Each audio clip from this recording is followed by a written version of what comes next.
Hey, Tafazo from Creative Hub Films here. Today we're going to write a screenplay.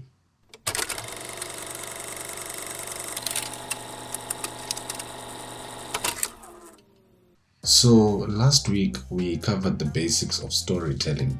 I mentioned how I start off by writing my story into what are called beats on these little pieces of paper here. And so today I'm hoping to take you a step further in the process of filmmaking. And by the end of this video, you should begin to write your own script. Now, before we get into that, I just want to remind you all that we have a goal on this channel to reach 1,000 subscribers. Once we've reached 1,000 subscribers, I will then upload my movie for you all to see. So come on guys, click that subscribe button. Let the people know. First things first, you've got to know what the story is about. Now, the easiest way to do this is by writing in 1 or 2 sentences just exactly what that story is about. Now, you remember those 3 story elements that we discussed last week? Characters, goal, conflict. Well, they're making a comeback. Your 1 or 2 sentence summary needs to define who the main character of the story is, what their goal is, and what the conflict is. That is, what's preventing the character from achieving this goal, or who is preventing the character from achieving this goal. So basically what you've just created is a log line. Now, some people use a log line to market the movie or to pitch the movie to prospective investors. So let me know in the comments if you want me to do a video about how a log line can be used either as a pitching or a marketing tool. After you've written your log line, it's now time to write your outline. Now, this is obviously a lot more detailed than 2 sentences, but not so much detail that you get bogged down in just writing a summary. Mine are usually about 1 or 2 pages long. What you're actually doing in this situation is you're taking those events that you wrote on these little notes here, and you're putting them into a sequence. What you want to do is get a flow of the events of the story. I can imagine by now you're wondering, when exactly are we going to start writing this script? Like getting to page 1? In a bit. But I'd totally be doing you an injustice if I didn't tell you about how to structure your script. So now we discuss the 3-act structure. In simple terms, a well-structured screenplay is just like a well-structured story, in that it has a beginning, a middle, and an end. Act 1. In the first act, we introduce the main character of our story, who is also called the protagonist. The idea here is to introduce the protagonist in his world, living his day-to-day life, so we get an idea of what his character is like, what his personality is like. We also introduce secondary characters in this act, and we introduce something called the inciting incident.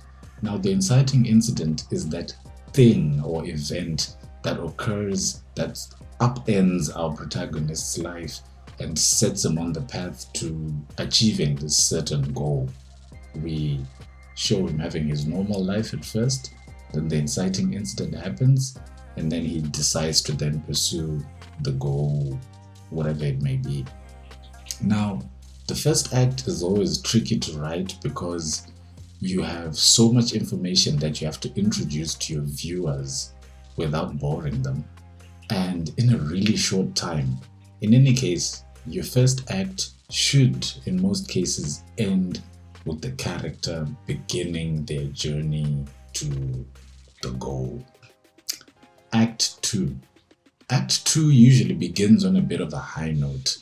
The protagonist is pretty convinced that they're going to achieve their goal, and so should the audience. But as time goes on, the protagonist is presented with many obstacles which keep increasing in intensity, which prevent him from, reaching his goal.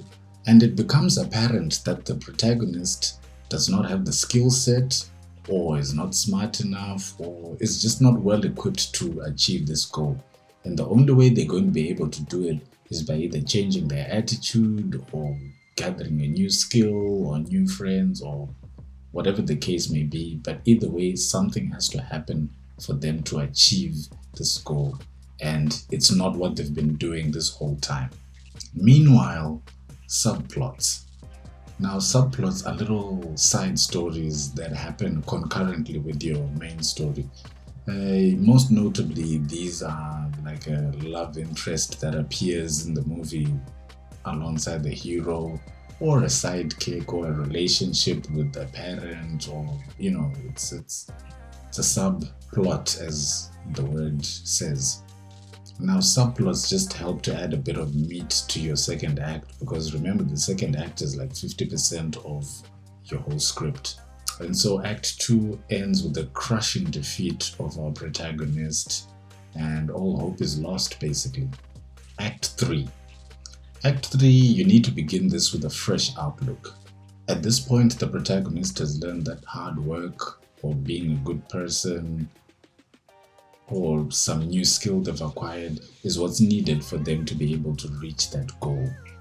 Act 3 throws more obstacles at the protagonist, and these increase in intensity until there's like a climactic one where our protagonist either overcomes those obstacles and achieves their goal, or they don't. That's just up to you and the kind of story that you're telling. Now, normally, whether the protagonist achieves their goal or not is secondary to the fact that there's a change that's happened in the character of the protagonist. They've had to have grown somehow. All the stuff that they've been through has changed them in a certain way. It's either changed them for good or for bad. I mean, if your character changes to bad, I guess you're setting up a sequel in which a hero becomes a villain. Man, who knows, But yeah, that's about it for the 3-act structure. Next week, what I'll actually tackle is getting your script on page, the formatting, what fonts to use, exactly how it looks once it's on the page. But for now, if that's something you already know how to do, go ahead and start writing that script. Don't forget to like this video and please subscribe to the channel for more filmmaking tips. See you next week.